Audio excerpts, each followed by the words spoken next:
Mengapa terapis okupasi perlu belajar epidemiologi?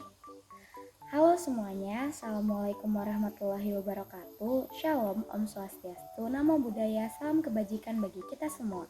Perkenalkan, nama saya Hafitri Hairani Daulay dengan NPM 240639941 akan membahas tentang epidemiologi. Hari ini saya ingin berbagi refleksi menarik dari materi kuliah pengantar epidemiologi pada terapi okupasi. Mungkin di awal kita bertanya-tanya, kenapa sih jurusan terapi okupasi tapi harus belajar ilmu yang biasanya identik dengan wabah penyakit ini? Jadi mari kita mulai dari dasar. Apa itu epidemiologi? Secara definisi, epidemiologi adalah ilmu yang mempelajari determinan dan distribusi penyakit serta kondisi kesehatan pada suatu populasi. Tujuannya jelas, yaitu untuk mengidentifikasi faktor risiko, mengendalikan penyebaran penyakit, dan pada akhirnya meningkatkan kesehatan masyarakat secara luas. Dalam mendalami epidemiologi, ada dua istilah kunci yang saya pelajari dan sangat penting untuk kita pahami, yaitu prevalensi dan insidensi. Simpelnya begini, prevalensi adalah jumlah total kasus suatu penyakit pada waktu tertentu. Ini memotret seberapa banyak orang yang sakit saat ini. Sedangkan insidensi adalah jumlah kasus baru selama periode tertentu. Ini menunjukkan seberapa cepat penyakit itu menyebar.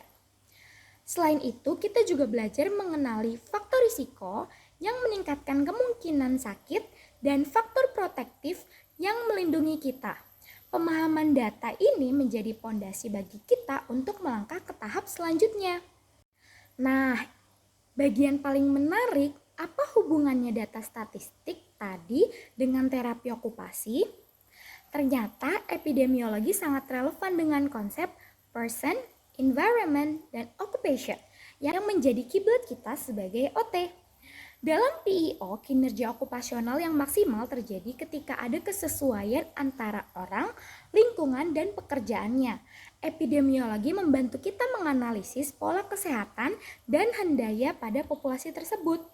Dengan data epidemiologi, kita bisa mengembangkan program intervensi di tempat kerja atau komunitas, mengidentifikasi faktor risiko yang menghambat kinerja okupasional klien, dan menyesuaikan intervensi dengan kebutuhan populasi yang spesifik.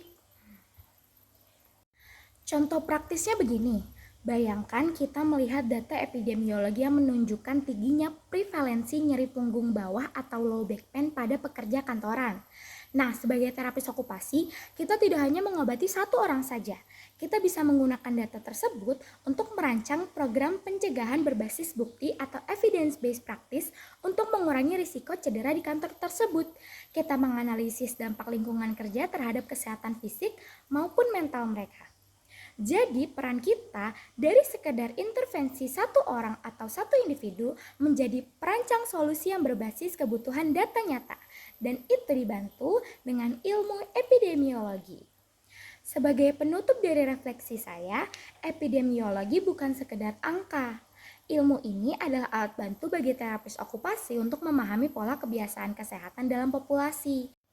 Dengan epidemiologi, kita bisa mengembangkan intervensi yang lebih kuat karena berbasis bukti, serta memperkaya peran kita dalam intervensi berbasis komunitas. Jadi, mari gunakan data untuk menciptakan kualitas hidup yang lebih baik bagi klien kita. Terima kasih telah menyimak video dari saya. Sampai berjumpa di lain waktu. Wassalamualaikum warahmatullahi wabarakatuh.